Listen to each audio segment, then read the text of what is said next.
Como sabéis, cuando se retransmite la palabra de Dios, aunque lo hacemos desde el principio, hay mucha gente que se conecta. Tenemos hermanos en Las Vegas, parte de una de nuestras iglesias allí en San Francisco. Decirles que hoy hemos abierto un nuevo lugar de culto en la ciudad de Orlando, en Florida, ¿sí? Así que ellos están en este momento en directo, también por primera vez con nosotros. Había hermanos por diferentes partes de la ciudad, pero nos hemos puesto de acuerdo, hemos alquilado una iglesia que no la usan a esta hora, y entonces es la primera vez que los hermanos de Orlando, allí en Florida, se juntan para seguir la retransmisión de este culto en directo. Y habíamos hablado con una universidad en Miami para que nos alquilara un salón precioso, ya estaba todo prácticamente apalabrado, pero nos han comunicado que los maestros, los profesores de la universidad, pues han decidido no alquilarnos el salón de culto porque no quieren correr alto riesgo, no quieren alquilar lugares para hacer reuniones porque está el ambiente un poquito caldeado, y entonces hemos tenido que posponer nuestras reuniones en esa universidad y estamos buscando otro lugar para, Dios mediante, comenzar también en breve en la zona de Miami, también reuniones con muchos hermanos que tenemos por allí. Y quisiera que en esta tarde, pues como siempre les pido, ¿no? Y como siempre veo que es así, estemos muy atentos a la palabra que voy a compartir con ustedes en esta tarde, que va también un poco en la línea y en la temática de los últimos mensajes, puesto que estamos viviendo tiempos muy interesantes, Y solamente la palabra de Dios es nuestra fuente fidedigna de información, y a ella nos ceñimos sabiendo que Dios todo lo que quiere que sepamos lo ha revelado y escrito en su palabra. Y lo que no quiere que sepamos, por el motivo que sea, pues no nos lo ha dejado en su palabra, y eso no nos tiene que perturbar, sino lo que tenemos que hacer es ocuparnos en saber lo que dicen las Sagradas Escrituras, sobre todo lo relacionado con lo profético de los últimos tiempos. Estoy leyendo y leyendo otra vez las profecías que se encuentran en Daniel, que él dice la Biblia que las escribía pero no las entendía. Incluso en algunas ocasiones se le dice: escríbelas, séllalas, porque esto no es para tu tiempo. Esto es algo que yo te revelo a ti para que quede registro, pero esto es algo que ha de acontecer en los últimos días, en los postreros tiempos. ¿Y quién no sabe que ya estamos en esos postreros días? Cualquier musulmán le pregunta si ellos saben que estamos en los últimos tiempos. A cualquier judío, a cualquier cristiano con dos dedos de frente, incluso a aquellas personas que no se definen como nada, pero te dicen, por ejemplo, cuando te los encuentras en la calle: esto va a reventar por algún lado, esto ya no aguanta más, algo va a pasar. Bueno, gracias al Señor, nosotros los creyentes podemos estar en paz en medio de la tormenta, porque sabemos lo que va a suceder, y para eso tenemos la palabra de Dios. Oramos en esta tarde, queridos hermanos, pidiendo la bendición de nuestro Dios para este mensaje.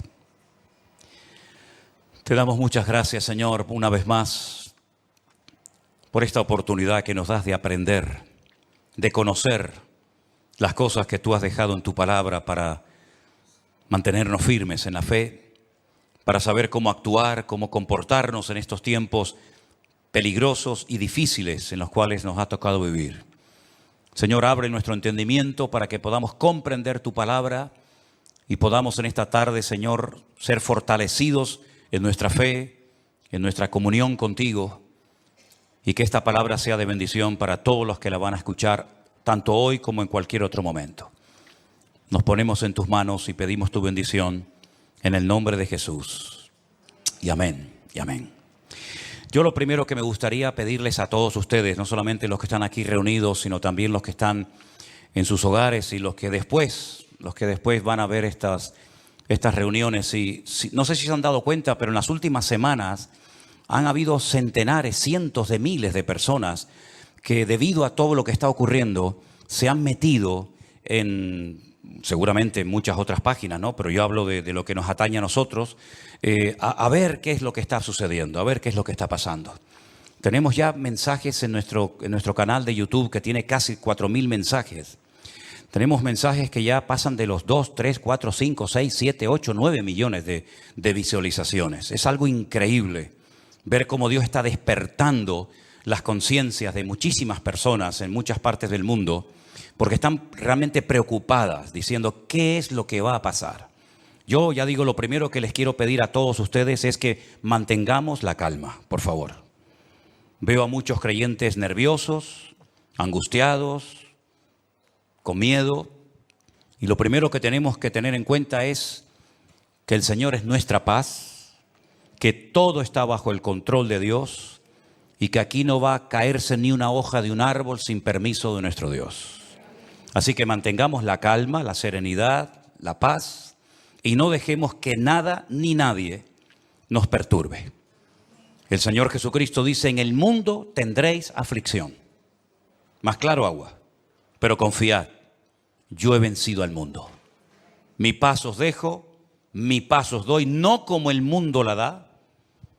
La paz de Cristo es una paz que a menos que tú la tengas no te la puedo explicar con palabras. Y mira que sé explicar muchas cosas y el Señor me ha dado, pues yo creo que algo de sabiduría para explicar muchas cosas de su palabra. Pero explicarte lo que es la paz de Cristo, sinceramente me faltarían palabras para poder explicarte lo que es vivir en cualquier momento y circunstancia de la vida, bajo la enfermedad de un hijo, bajo la muerte de un ser querido, en momentos de guerra, en momentos de necesidad, de crisis matrimonial, problemas de toda índole, explicarte lo que es tener en esas circunstancias la paz de Cristo, prácticamente es imposible hacerlo con palabras, a menos que usted tenga esa paz morando en su corazón. Así que, hermanos, recordemos lo que dijo el Señor, quiénes somos: la luz del mundo y la sal de la tierra. Si me permiten la expresión, guardemos la compostura en todo momento.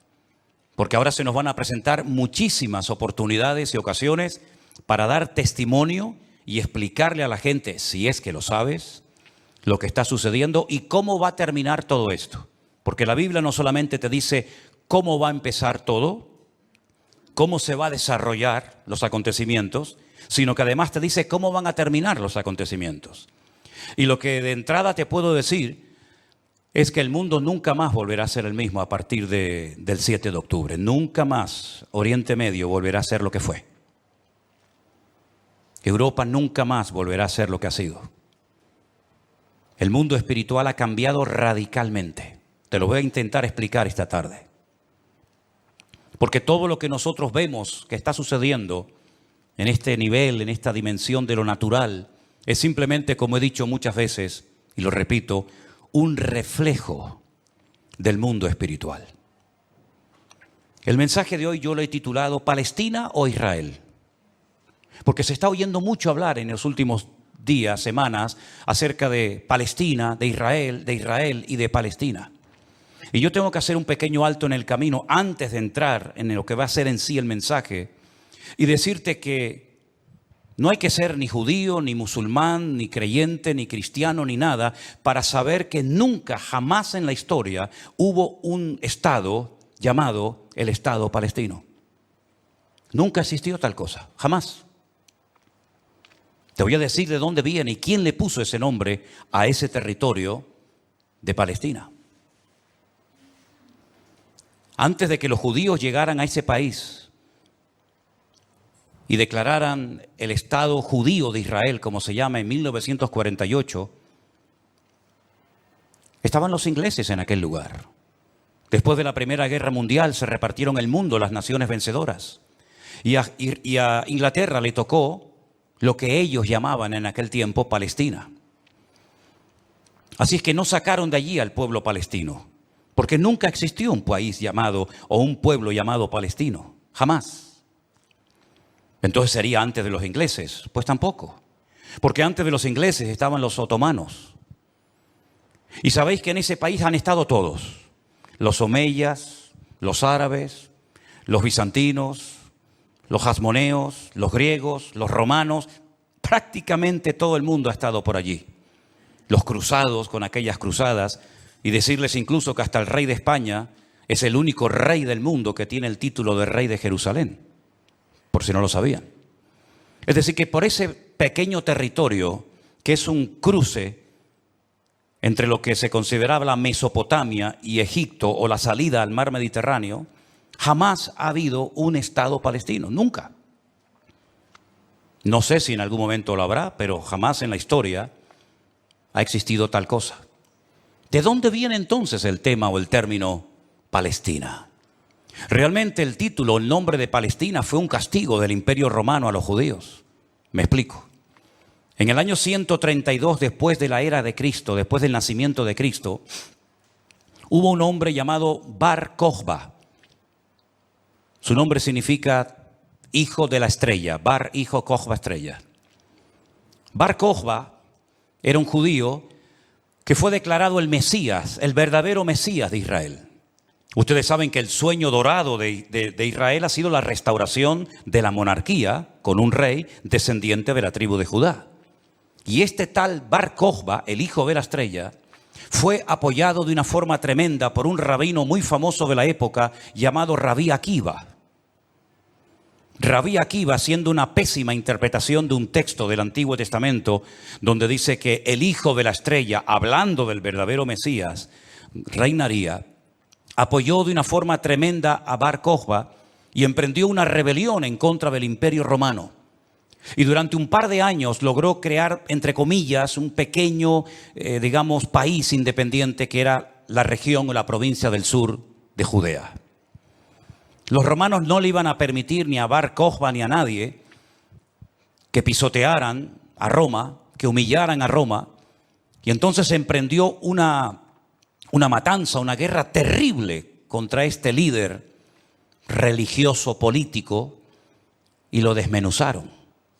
En aquellas guerras se cuenta que murieron más de 580.000 judíos. Una barbaridad.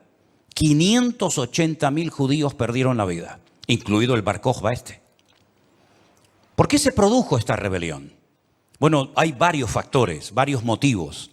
El primero es porque el Imperio Romano había prohibido practicar la Brit Milá, el pacto, la circuncisión. No se podían hacer circuncisiones en Israel y sabéis que eso es algo sagrado, incuestionable. No se negocia el circuncidar sí o no a un varón. Eso es algo que nadie cuestiona. Incluso los judíos ateos lo hacen con sus hijos. Todos lo hacen.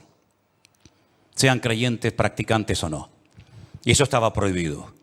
Estaba prohibido la celebración del Shabbat, el día de reposo para el pueblo de Israel en aquel tiempo. Estaba prohibido enseñar Torah, enseñar la ley de Moisés, celebrar las fiestas. Y para colmo, como ya Jerusalén había sido destruida, totalmente destruida en el año 70 por el hijo del emperador Vespasiano, Tito, la destruyó y cumplió la profecía que Cristo había dicho en Mateo capítulo 24. ¿Veis todo esto? No quedará piedra sobre piedra que no sea destruida. En el año 70 se cumplió literalmente esa palabra profética que Cristo le había dicho a sus discípulos y que la encontramos en Mateo 24. Y la ciudad de Jerusalén fue destruida completamente, incluido lógicamente el templo. Los tesoros del templo, que eran incalculables, se llevaron a Roma. Y su padre, Vespasiano, construyó un templo, pero a la muerte, el famoso Coliseo Romano, que todavía lo pueden visitar los que quieran. Y para hacer una conmemoración de esta victoria, entrando o muy cerca del Coliseo Romano está el Arco del Triunfo de Tito, por donde les desfilaron las legiones romanas, humillando a los judíos que se los llevaban por miles y centenares a Roma para ser lanzados al circo romano, crucificados, etcétera, etcétera. No solamente ocurrió eso, sino que para más INRI, para más humillación, lo que hizo el emperador Adriano fue cambiarle el nombre a la ciudad de Jerusalén. Subió a lo alto de donde estaba el templo, que es el monte Moriah, donde actualmente está el Domo de la Roca, y al lado la mezquita famosa de Al-Aqsa. Y allí puso un templo a Júpiter, una de las divinidades más adoradas y queridas de Roma. Y le cambió el nombre de Jerusalén por Aelia Capitolina. Y ese fue el nombre que le pusieron. Esto fue una humillación tan grande que no pudieron soportar semejante humillación parte de la tribu de Judá que estaba todavía en aquel tiempo allí, que decidieron emprender una rebelión en contra de Roma. Y en el 132, este hombre, Bar Kokhba, se atrevió a plantarle cara al Imperio Romano. Y durante un par de años tuvo, éxito, pero finalmente fue despedazada y arrasada completamente ese país. El rabino que la apoyó, Rabí Akiva, lo llevaron a Cesarea la Marítima. Digo la Marítima porque sabéis que en los tiempos de la Biblia había dos ciudades que se llamaban Cesarea, Cesarea de Filipo al norte y Cesarea la Marítima al lado del mar Mediterráneo. Y allí con peines de hierro al rojo vivo le arrancaron toda la piel y lo torturaron hasta la muerte a Rabí Akiva. Y ya se acabó cualquier otra posibilidad de rebelarse, de levantarse contra el Imperio Romano. Queda un pequeño reducto de judíos, digamos, rebeldes, pero bueno, ese es tema para otro día.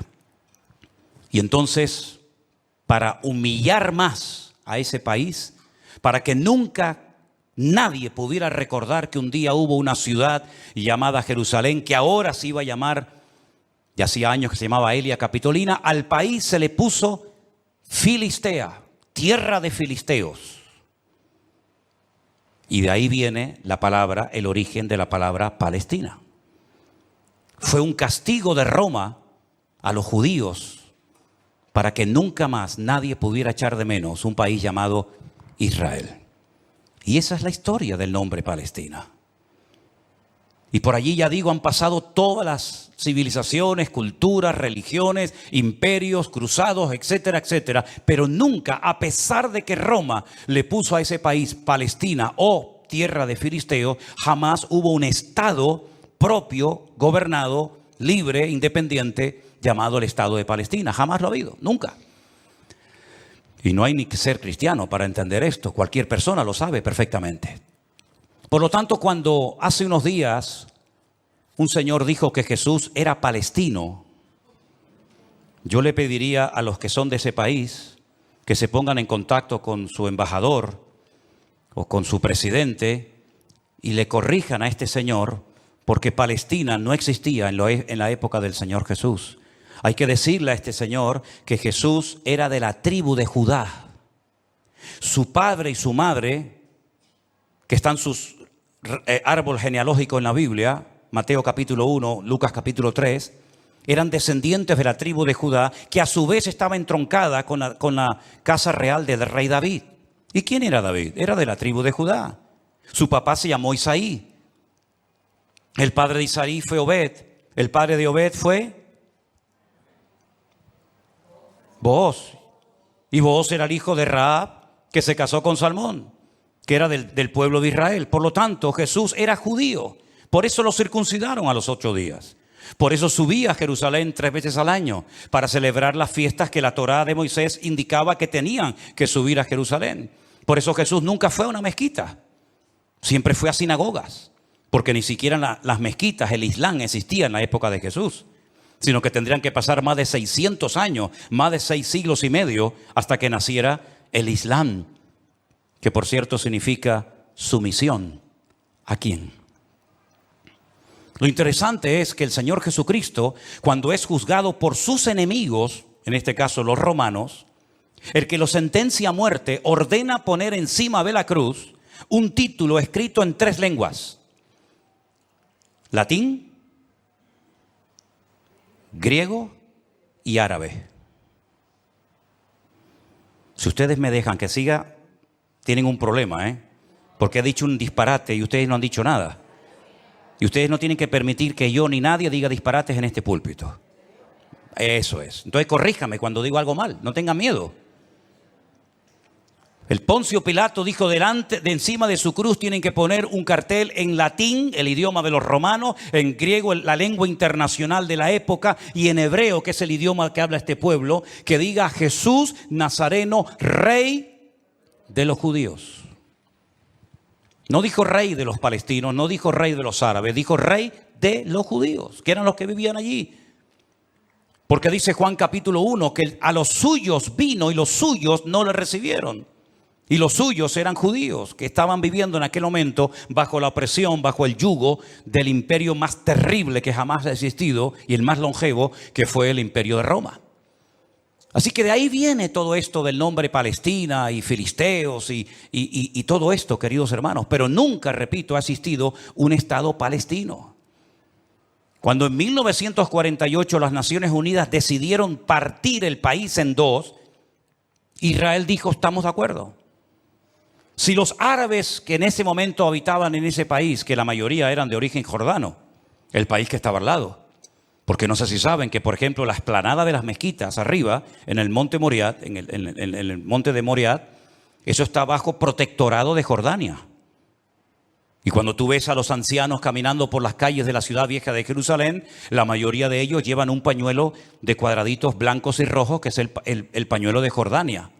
Porque Palestina no representa a nadie, sino ellos eran de origen jordano, ¿verdad? Y es interesante notar que Israel en ese año decidió quedarse con los territorios que las Naciones Unidas decidieron darle. Y los árabes dijeron rotundamente no. Que yo digo, si hubieran sido listos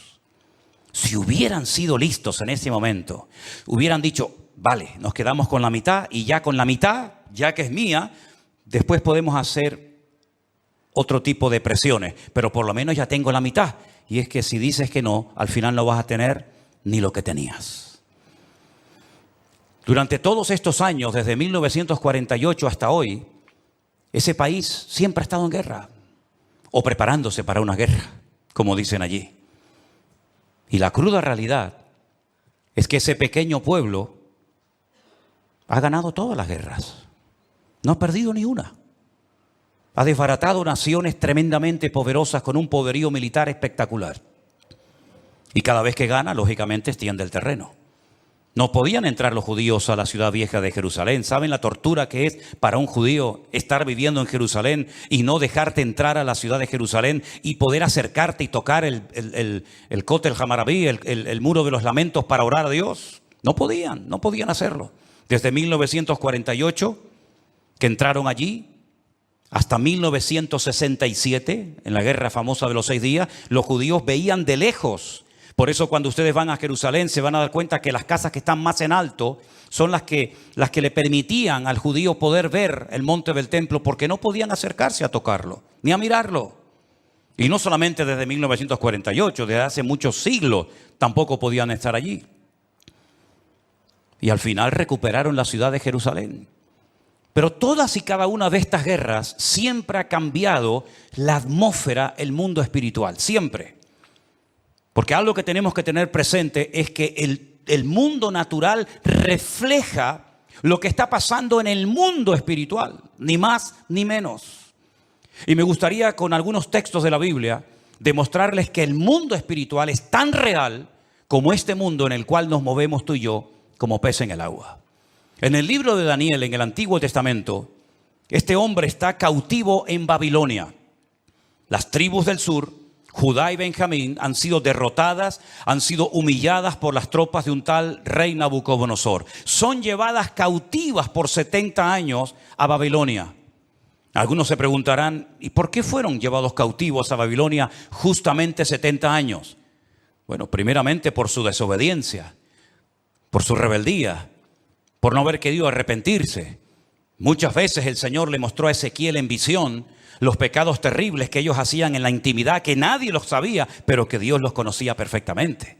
Y dice que se lo llevaba en visión y le decía, métete por el agujero de esa pared y mira lo que están haciendo ahí adentro, a ver si no son dignos de mi ira y de mi juicio, ¿verdad?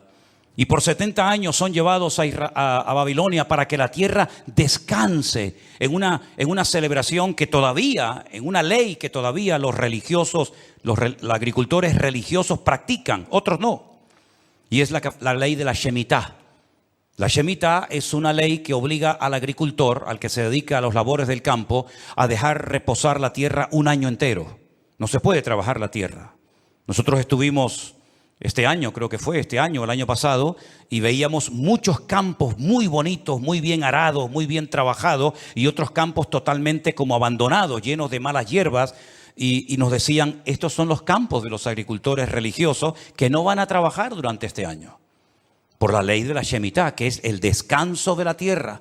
Dios preparó un día a la semana para el descanso del hombre, para que usted no sea una máquina de trabajar y trabajar y trabajar, sino que también reconozca que hay un Dios que creó el universo, la tierra, y nos da la familia y los hijos para disfrutar, y no que usted se ponga con 70, 80 o más años de la vida y lo único que ha hecho en toda su vida es pagar deuda, comprar cosas y trabajar como un esclavo, y al final se le fue la vida trabajando Cuando el Señor dice, detente, cesa toda actividad y descansa como mínimo tú, tus empleados, tus bestias, tus animales durante un día a la semana. Y así reconocen la obra creadora de Dios y así renuevas tu fuerza para empezar una nueva semana con la bendición de Dios. Pero también la tierra el Señor la cuida, porque dice la Biblia que la tierra es de Dios, no es del hombre. La tierra de Israel no es de los judíos. La tierra de Israel, ese territorio tan pequeñito, no es de los palestinos. ¿Quién es el dueño de la tierra? Es Dios, lo dice en su palabra. Del Señor es la tierra y su plenitud. Y dice la Biblia que durante los 490 años que vivieron allí cuando entraron con Josué, nunca cumplieron la ley del reposo de la tierra. Por lo tanto, la tierra necesitaba descansar 70 años. 70 por 7, ¿cuánto es? 490. Después de los 70 años de cautiverio, logran volver otra vez a su país, restauran el muro, restauran la ciudad, restauran el templo, vuelven otra vez a la vida normal, digamos. Pero sin embargo, antes de salir, hay un hombre llamado Daniel que escribió un libro extraordinario, donde él nos habla de cosas que habían ocurrido, que les habían llevado a esta situación terrible, y cosas que iban a ocurrir en el futuro. Pero una de las cosas que Daniel cuenta muy interesante es el conflicto, la guerra, la realidad del mundo espiritual. Por ejemplo, podríamos leer muchos pasajes, pero en Daniel capítulo 10, a partir del versículo 12, la palabra de Dios dice así. Entonces me dijo, Daniel, no temas, porque desde el primer día que dispusiste tu corazón a entender y a humillarte en la presencia de tu Dios, fueron oídas tus palabras y a causa de tus palabras yo he venido. Está hablando con un ángel que se le ha presentado a Daniel, ¿sí? Mas el príncipe del reino de Persia se me opuso durante 21 días. Pero he aquí Miguel, uno de los principales príncipes, vino para ayudarme y quedé allí con los reyes de Persia. Intentaremos explicar esto lo mejor posible. He venido para hacerte saber lo que ha de venir a tu pueblo en los postreros días. Porque la visión es para esos días. No es para el tiempo de Daniel, es para los postreros, los tiempos finales. Mientras me decía estas palabras, estaba yo con los ojos puestos en tierra, enmudecido. Pero he aquí uno con semejanza de hijo de hombre tocó mis labios. Entonces abrí mi boca y hablé y dije al que estaba delante de mí, Señor mío, con la visión me han sobrevenido dolores y no me queda fuerza. ¿Cómo pues podrá el siervo de mi Señor hablar con mi Señor? Porque al instante me faltó la fuerza y no me quedó aliento. Y aquel que tenía semejanza de hombre me tocó otra vez y me fortaleció y me dijo, muy amado, no temas, la paz sea contigo, esfuérzate y aliéntate. Y mientras él me hablaba, recobré las fuerzas y dije, hable mi Señor, porque me has fortalecido. Y me dijo, ¿sabes por qué he venido a ti? Pues ahora tengo que volver para pelear contra el príncipe de Persia. Y al terminar con él, con el príncipe de Grecia, que vendrá. Pero yo te declararé lo que está escrito en el libro de la verdad, y ninguno me ayuda contra ellos sino Miguel, vuestro príncipe. Aquí está hablando de príncipe, el príncipe de Grecia, el príncipe de Persia. Habla de un arcángel tremendamente poderoso que aparece en pocas ocasiones en la Biblia llamado Miguel, que dice que es el príncipe que protege al pueblo de Israel de ser aniquilado y destruido. Porque una cosa que les quiero decir y que os quede clara, y me da igual si estáis de acuerdo o no, me da igual, créame, pero te lo tengo que decir. Recientemente se le preguntaron a altas autoridades de Hamás y le dijeron, si pudierais elegir entre tener todo el Estado de Israel, todo el territorio, de norte a sur y de este a oeste para ustedes, o la destrucción, la aniquilación total y absoluta del pueblo de Israel, ¿qué elegiríais? ¿Sabe la respuesta, no? Preferimos que no exista ni un solo judío sobre la faz de la tierra antes de quedarnos con todo su territorio.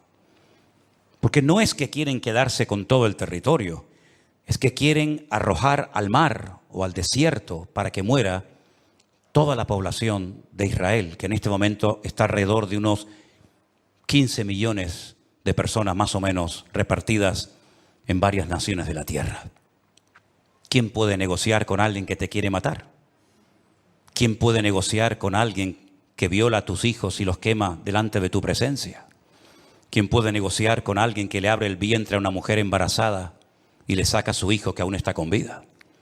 ¿Quién puede negociar con alguien que te odia y que el sueño de su vida es destruirte a ti y a toda tu descendencia? ¿Quién puede negociar con semejantes salvajes? Fijaros que ya no digo animales, como decía hasta el otro día, porque no quiero ofender a los animales. Pero aquí encontramos una realidad espiritual.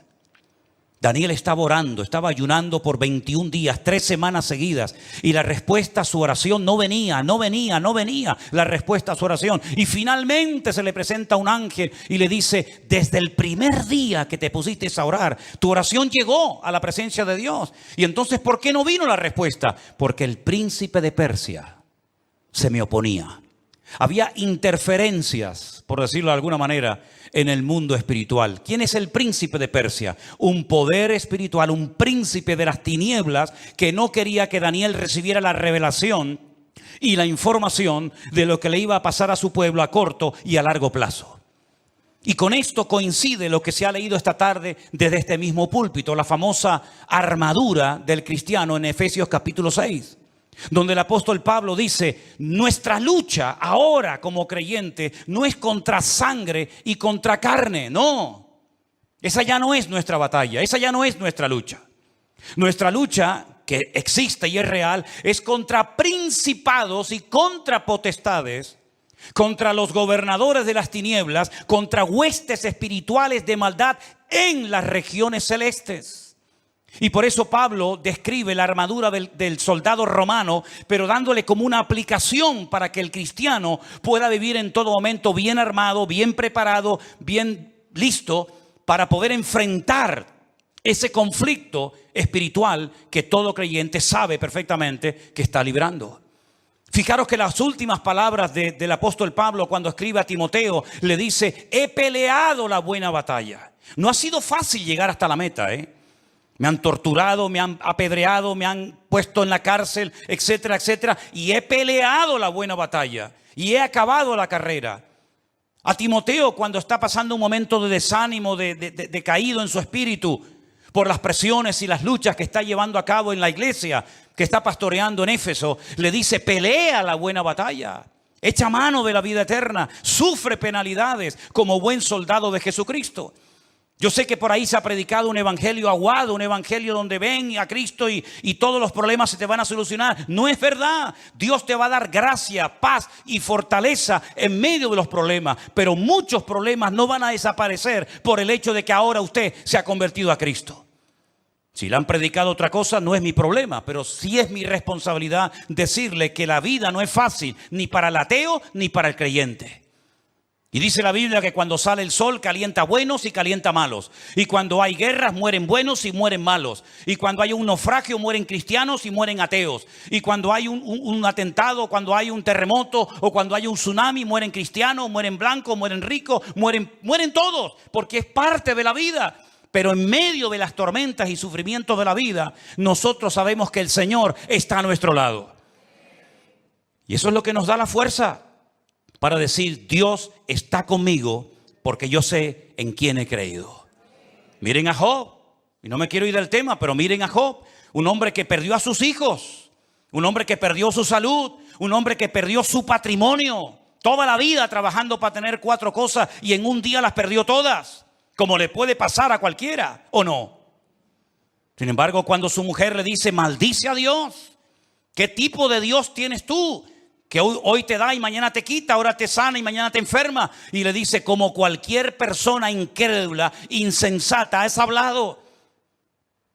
Yo sé en quién he creído y aunque Dios me mate, yo lo voy a seguir adorando. Porque yo sé que mi Redentor está vivo.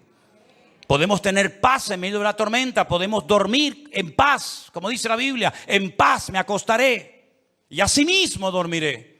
Porque solo tú, Señor, me haces vivir confiado. Y aunque un ejército acampe contra mí, no temerá mi corazón.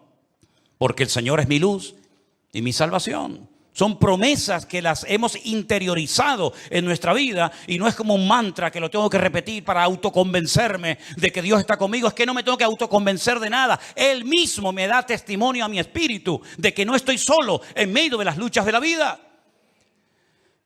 Y el pueblo de Israel no es que sea el mejor pueblo del mundo, Yo no estoy aquí para hacer, digamos, una disertación a favor de unos que son muy buenos y otros que son muy malos. Yo no estoy aquí representando a nadie. Yo solamente represento a mi Dios. Y mi Dios no se casa con nadie. Y mi Dios ama a todo el mundo por igual. Y mi Dios no hace acepción de personas. Y todos los seres humanos, me da igual son palestinos, o son judíos, o son canarios, o son latinos, o de donde sea. Todos los seres humanos tenemos que arrepentirnos delante de nuestro Dios por nuestros pecados. Y aquí no hay ni buenos ni malos, sino que aquí cada uno tiene que ser consciente de que no hay justo ni aun uno delante de la presencia del Señor. El mismo Señor Jesucristo, y hoy lo leía en el Evangelio de Mateo, le decía a los judíos: si no os arrepentís, todos pereceréis igualmente. Por lo tanto, mis queridos hermanos, lo importante es saber que estamos en una guerra espiritual porque estamos a punto, y lo vamos a ver, que todo va a cambiar. La película que hemos vivido hasta el día de hoy, nuestra vida ha sido como una especie de película con diferentes actores, diferentes escenarios, ¿verdad? El escenario va a cambiar completamente.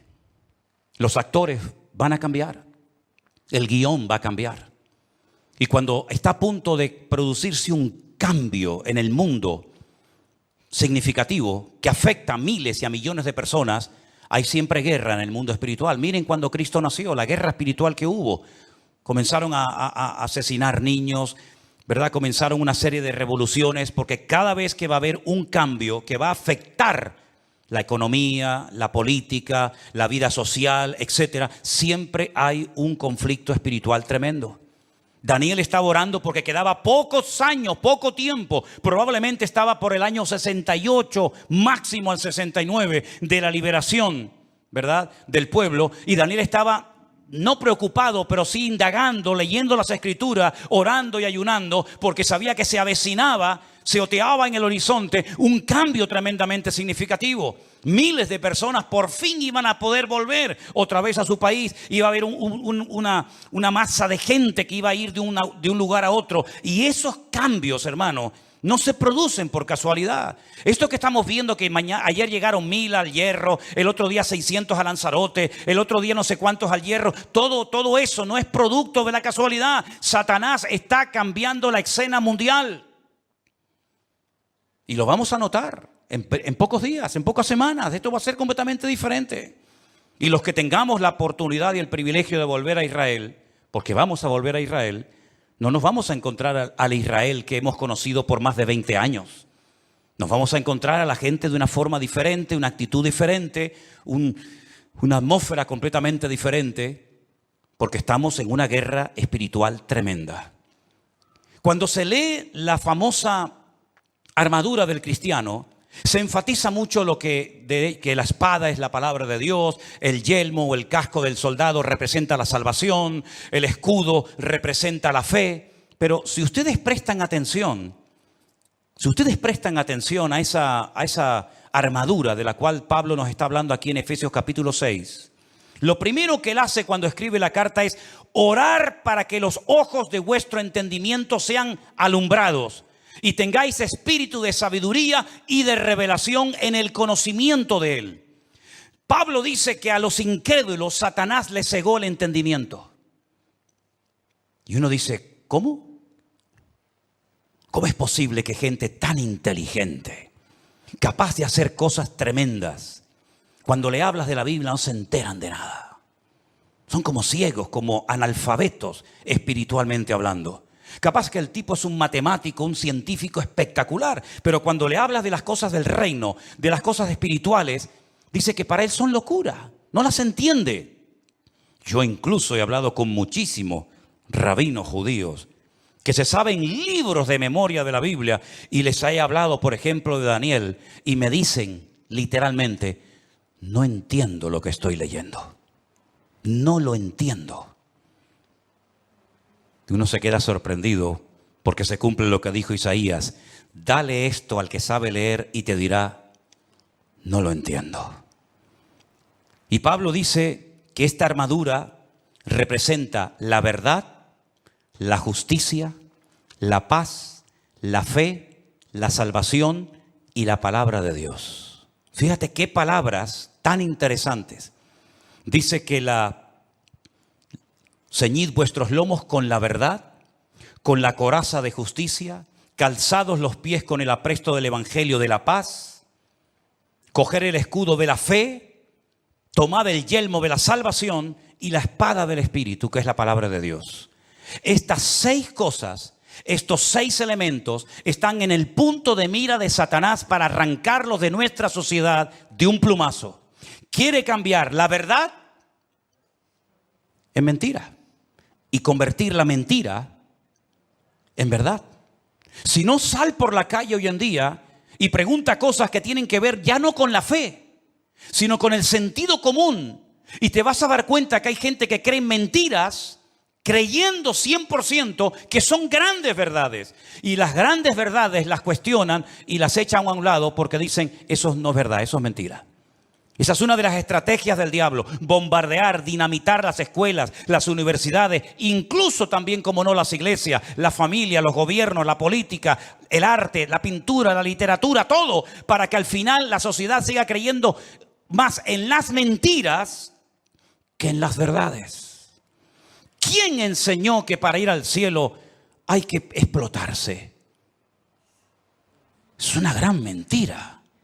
Pero 1.000 millones creen que es una gran verdad.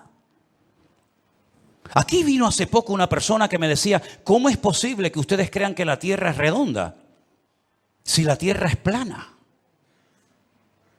Y decía, pero ¿me está hablando en serio este hombre?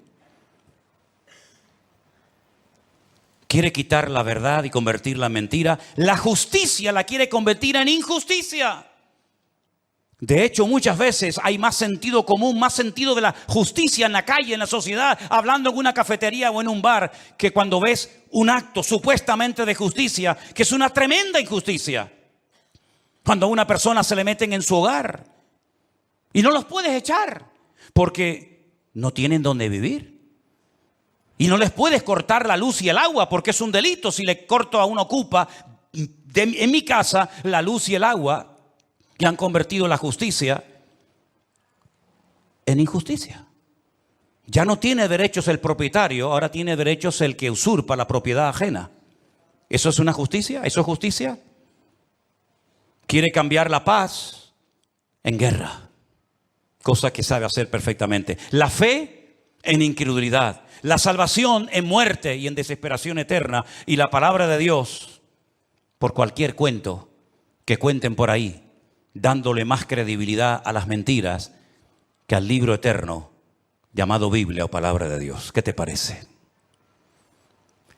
Estamos viviendo en tiempos peligrosos porque dice Daniel capítulo 7 verso 2 que los vientos han comenzado a soplar en el gran mar. Miren ese versículo. Daniel dijo, miraba yo en mi visión de noche y he aquí que los 4 vientos del cielo combatían en el gran mar. En la Biblia, el gran mar es el mar Mediterráneo. Es el mar que toca muchos países europeos y también del norte de África. ¿Y de dónde se levantará un personaje siniestro que tendrá un poder tremendo? Económicamente hablando, políticamente hablando, económicamente hablando, del antiguo territorio que ocupaba el reino de Roma. Todo lo que es el norte de África, la parte de Oriente Medio y todo lo que es Europa, hasta lo que se conoce como finis terrae, el fin de la tierra para los romanos hace 2000 años. Y dice que en ese gran mar, él vio como 4 vientos, que son demonios, comenzaban a soplar de tal manera que comenzaron a levantarse animales. El resto del capítulo no lo voy a leer, pero dice que comenzaron a levantarse animales. Se levantó un leopardo con alas, se levantó un oso con unas costillas en la boca, se levantó un león con alas, se levantó una bestia indescriptible de esa zona donde soplaban los 4 vientos. Y comenzaron a levantarse esos animales que representaban imperios, poderes políticos que iban a afectar la vida de miles y de millones de personas a lo largo de la historia. ¿Cómo podía saber ese hombre cuando todavía no existían ni los medos persas, ni los griegos, ni los romanos, que se iban a levantar esos imperios siglos antes de antelación? Es que la Biblia se anticipa en el tiempo y en el espacio, demostrando que Dios es un Dios veraz y que siempre sabe lo que va a suceder porque Él controla la historia. ¿Cuántos dicen amén? Y vemos varios vientos en la Biblia. No tengo tiempo para extenderme en todo esto, pero ¿cuál fue el viento que destruyó la barca de Pablo o el barco de Pablo? ¿Cuál fue el viento ese? Es el viento que golpeó contra un creyente, contra un representante del cuerpo de Cristo, el Euroclidón. El Euroclidón destrozó la nave de Pablo y Pablo tuvo que ir a tierra a calentarse y a salvar la vida. Ese viento soplará. Son nombres de la mitología griega. El Aquilón, el Austro. Son vientos que se mencionan, por ejemplo, en el libro del Cantar de los Cantares.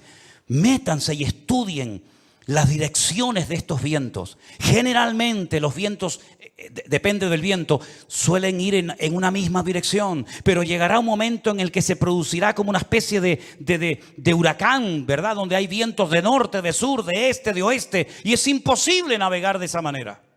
Es imposible navegar con 4 o 5 vientos diferentes. Y eso es lo que va a pasar en los últimos tiempos. Representa la lucha del mundo espiritual con nombres de vientos que aparecen en la Biblia. Y esos vientos se van a llevar a cabo en una zona geográfica en la que tú y yo también vivimos. Y por eso Europa va a ser afectada grandemente en los últimos tiempos. ¿Qué es lo que hay detrás de todo esto? No es una lucha de unos contra otros simplemente. Es una lucha de Satanás contra Dios y su palabra. Ni más ni menos. ¿Quién puede más? ¿Alá o el Dios de ustedes? ¿Quién puede más? ¿El Corán o vuestra Biblia o Torá? Es una lucha de tipo espiritual. Y si no estamos velando y orando, no vamos a saber cómo comportarnos, cómo actuar en este tiempo. Porque algo muy importante, que lo vamos a ver ahora en un momento en la pantalla, es cómo Satanás a lo largo de la historia, como una especie de camaleón, si me permiten, ha ido adaptándose a los tiempos, a las culturas, a las tradiciones, y de esa manera ha ido preparando el escenario para esta escena final que tenemos en el horizonte. Todavía la guerra fuerte que nos habla Ezequiel 38 y 39 aún no ha empezado. No es esta que estamos viendo ahora. Todavía viene otra peor, para que lo sepan. Cuando Gog, príncipe de Mesec y Tubal, vienen del norte con 200 millones de soldados para destruir al pueblo de Israel. Porque de esta Israel volverá a salir con muchas pérdidas humanas, con mucha sangre derramada, pero aún viene la peor, que la Biblia dice en qué momento se va a producir, qué naciones van a intervenir, por dónde van a atacar, cómo va a terminar, cuánto va a durar, etcétera, etcétera. Pero tengo una lista que se la voy a poner ahí en la pantalla. Espero que estas características del diablo de los últimos tiempos las tengan en cuenta, porque esta es la forma como Satanás ha decidido actuar en nuestra generación. Primero, lograr los objetivos deshumanizando a la humanidad. Eso ya es una realidad entre nosotros. El objetivo, lo que se pretende alcanzar, está por encima de cualquier precio de vida humana. Si mueren 1000, da igual, traemos otros 1000. Si son 10.000, traemos otros 10.000. Es como cuando los romanos estaban al pie de la montaña de Masada. ¿Se acuerdan en Masada, en el desierto de Judea? Dice la Biblia que había arriba en Masada un reducto de judíos que no querían rendirse. Ellos rodearon la muralla de Masada y comenzaron durante años y años y años a echar tierra para construir una rampa que todavía se puede ver, y por esa rampa subieron ¿cómo se llama? El aparato ese de madera grande. ahora ya lo diré. 4 años preparando esa rampa para poder subir arriba.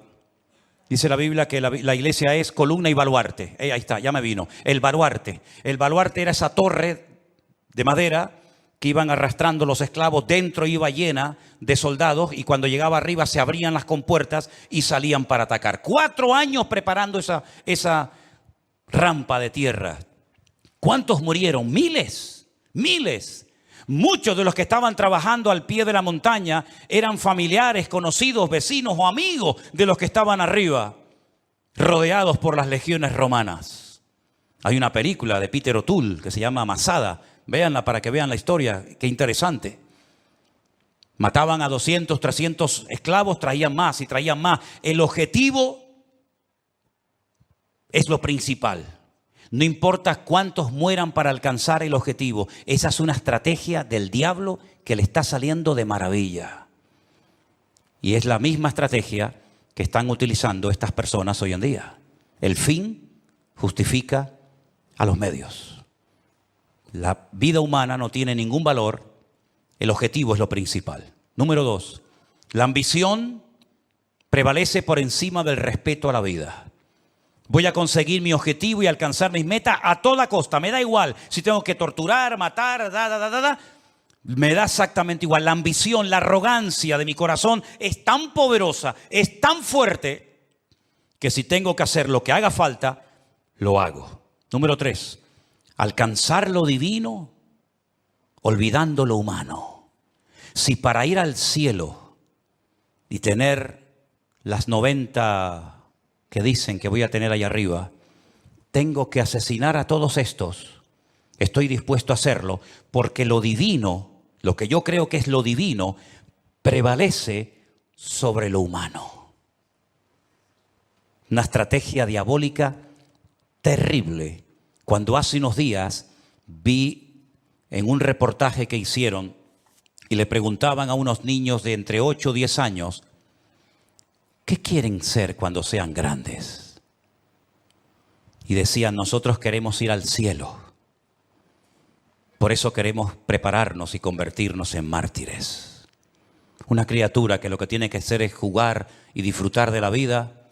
Lo divino ha desplazado toda racionalidad o todo raciocinio. Es el mundo al revés.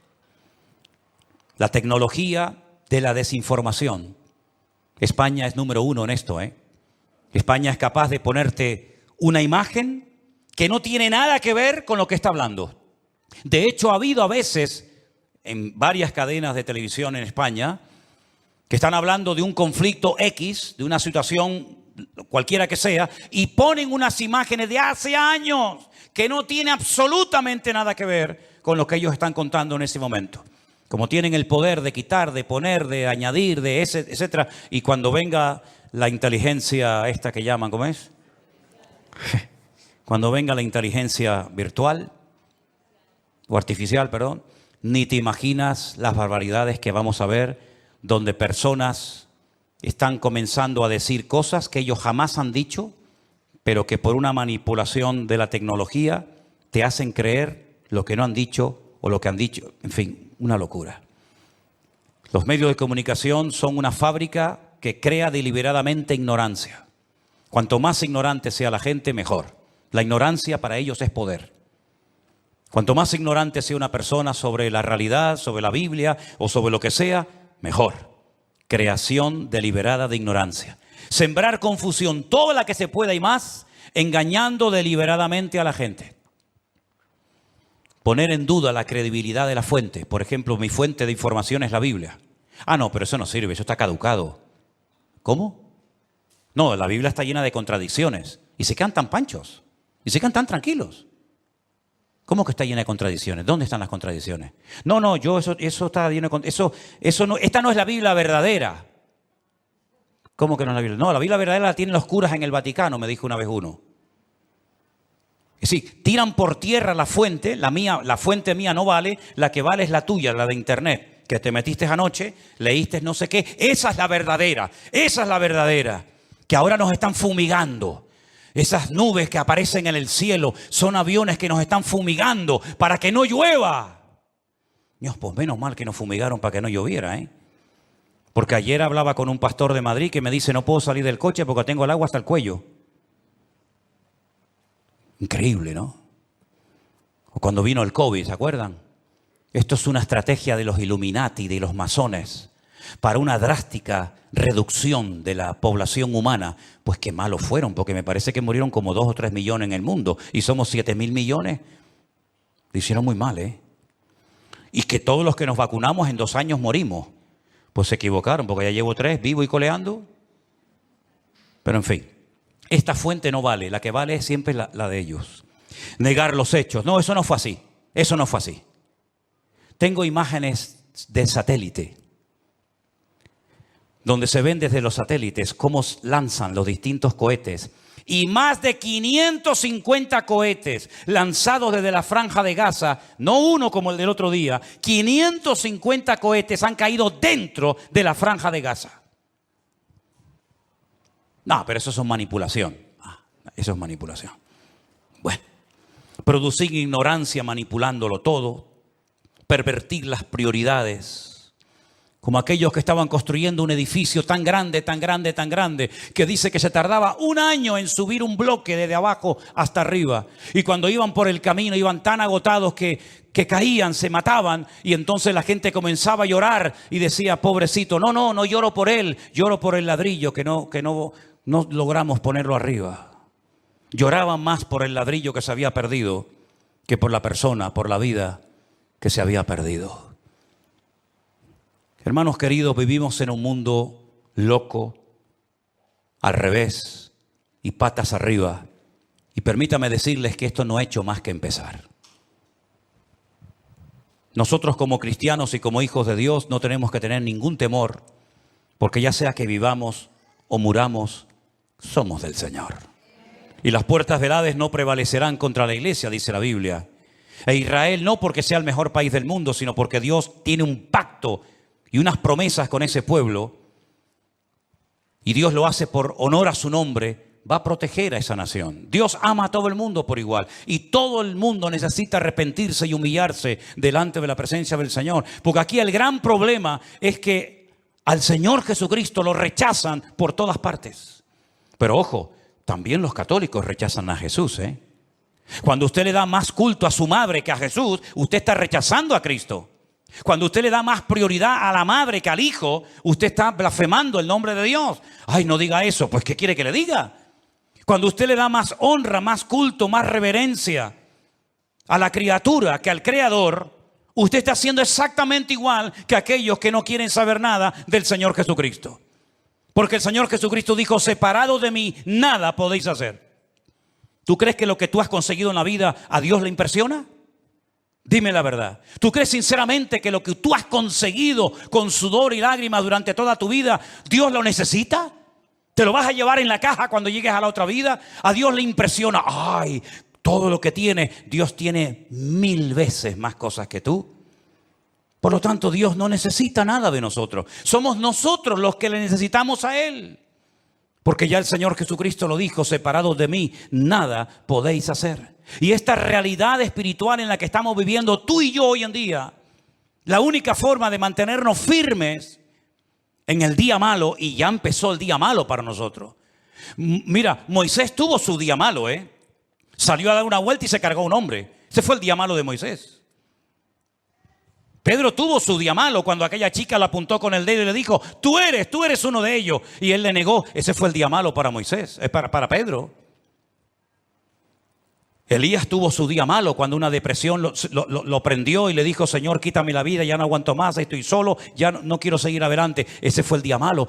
Adán y Eva tuvieron su día malo en el huerto del Edén. Pero tarde o temprano todos tendremos nuestro día malo.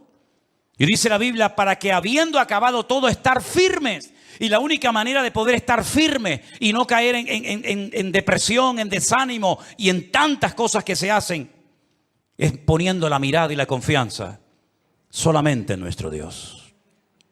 Yo por eso he aguantado más de 40 años como cristiano. Porque los cristianos me han dado muy buen ejemplo y me han ayudado mucho. Pero los peores ejemplos que me han dado la gente en esta vida justamente también han sido los que se llaman cristianos. Y en las iglesias he sido muy bendecido y muy bien tratado, pero también he sido muy cuestionado y criticado. Pero ¿saben qué? Yo no me convertí a ustedes. A mí no me cambió la vida ningún pastor, ningún reverendo, ninguna iglesia. No, a mí me cambió la vida mi Señor Jesucristo. Y cuando ponemos nuestra mirada en los hombres nos llevamos grandes desilusiones en la vida. Pero cuando ponemos nuestra mirada en el Señor jamás caeremos, porque siempre tendremos su presencia y su bendición en nuestras vidas. Asegúrate de tenerlo a Él siempre presente en tu vida. Asegúrate de empezar el día, de vivir el día con Él. Parece mentira, ya estamos a finales de octubre, ¿eh? Se nos fue otro año prácticamente. ¿Y cómo va a terminar el año? Antes del 7 de octubre, todo era diferente. A partir del 7 de octubre, todo ha cambiado. Ayer cuando veía 34 líderes mundiales, incluido...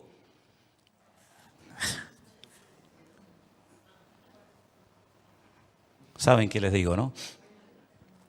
Cuando yo veía 34 líderes mundiales y allí estaba don Peter Sánchez, yo decía, en estos 34 que están aquí, mira que los miré de arriba abajo, de izquierda a derecha, ¿estará ya el anticristo? ¿Estará ya el anticristo? Porque el mundo está clamando por alguien que venga y solucione todo. Da igual si es musulmán, judío, creyente, ateo, de derechas o de izquierda. El mundo está clamando a grito y de hecho este señor que vive en Roma dijo hace algún tiempo: lo que el mundo necesita es un líder, uno solo, con todo el poder para que gobierne. Y tuvo razón, el mundo verá a ese líder y el primero que lo van a apoyar van a ser ellos. Y yo me preguntaba, ya digo, ayer en esa reunión de 34 líderes mundiales, ¿estará aquí en medio de ellos este personaje siniestro? Porque esto se tiene que arreglar de alguna manera. Cada vez que empieza una guerra, sobre todo de Israel, siempre a los pocos días se reúnen o en el Cairo o en cualquier país para decir, sí, ahora no empiecen así, me parece, creo que es aquel, me parece, no. Siempre ahora todo el mundo se lleva las manos a la cabeza. Hay que parar esto como sea. Hay que pararlo antes de que entren los del norte. El único que puede traer paz a la tierra es el príncipe de la paz, que por cierto no fue invitado a esa reunión. Los ciegos guiándolos a ciegos. Cuando todos los que están ahí deberían de haber dicho, hagamos una oración y démosle gloria a Dios, para que Dios nos ayude a solucionar los gravísimos problemas que tenemos y que no sabemos cómo solucionar. ¿Vieron el último discurso del presidente de Salvador, Bukele? ¿Lo vieron? ¿Lo oyeron? Qué interesante. Qué interesante. Empezó su discurso diciendo, quiero dar toda la gloria a Dios. Uno de los países más violentos del mundo, donde todos los días había cantidad de asesinatos, de crímenes, de secuestros tremendos. Se ha convertido en uno de los países más seguros del mundo. Ya no hay delincuencia, ya no hay robo, ya hay una tranquilidad en las calles tremenda. Y una de las cosas que dijo ese presidente en ese discurso fue, le pedimos sabiduría y revelación a Dios. En una semana solucionamos todos los problemas, no murió absolutamente nadie. Y el país más peligroso del mundo, en proporción a otros, se ha convertido como botón de muestra de otras naciones de la tierra. Pero cuidado con quitarle la gloria a Dios, porque en el momento en el que le quitemos y le robemos la gloria a Dios, puede volver otra vez el enemigo a traer sangre a nuestras ciudades. Qué ejemplo tan grande, ¿no? ¿Cómo me gustaría a mí ver en España? Me imagino que a ustedes, venezolanos, colombianos, cubanos, argentinos, ¿verdad? ¿Cómo nos gustaría ver a todos y a cada uno de nosotros que antes de hacer una reunión para intentar solucionar un problema dijeran, bueno, vamos a hacer una cosa.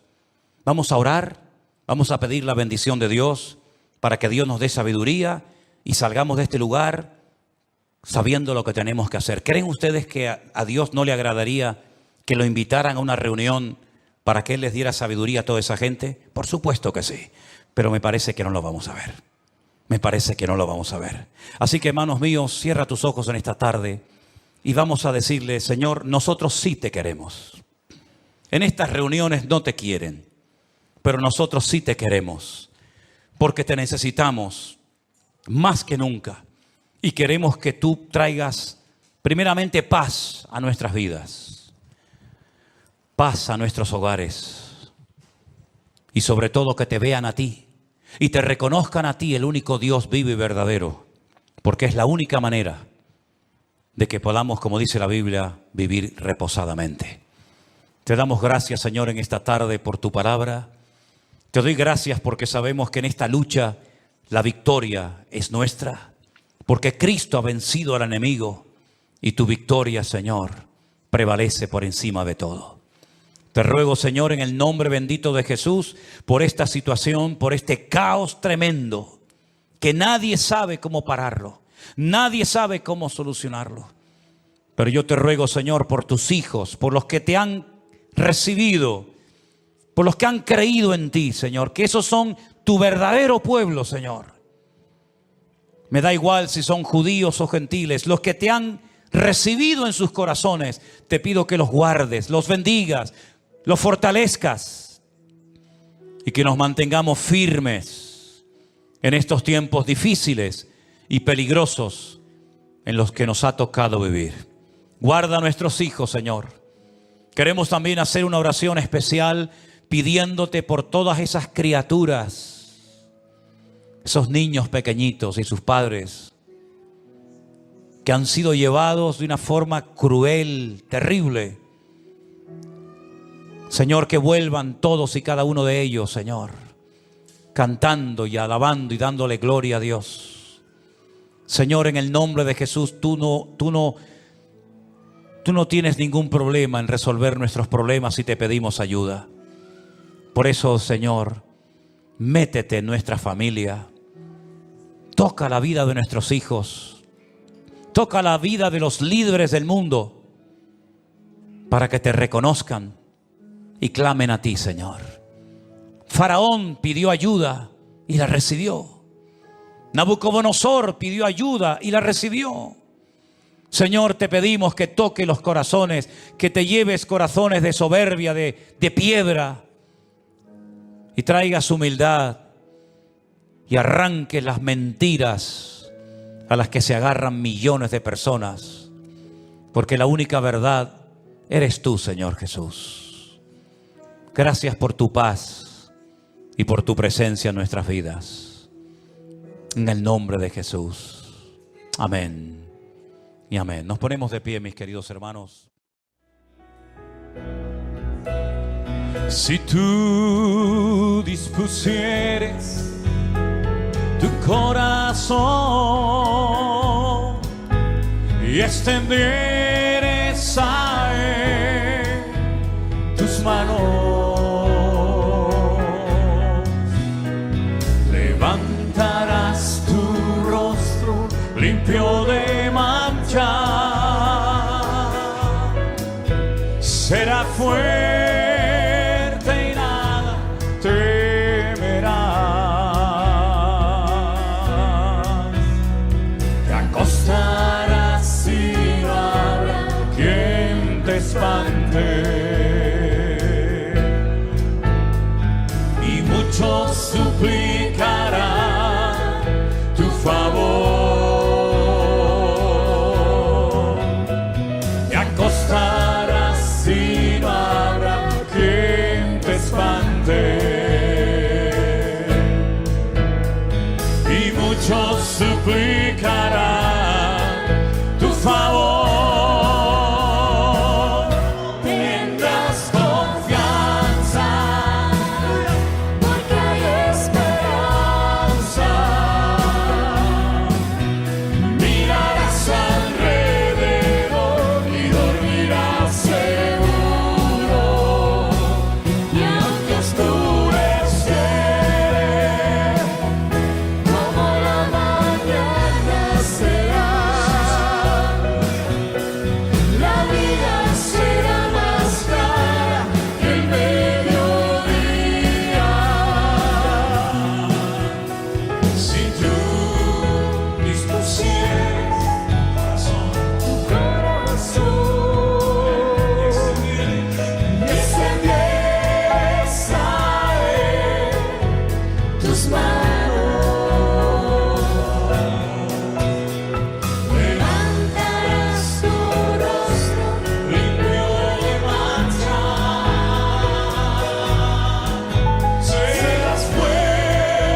tu favor. Amén. Así sea. Así sea, Señor. Sí, Jesús.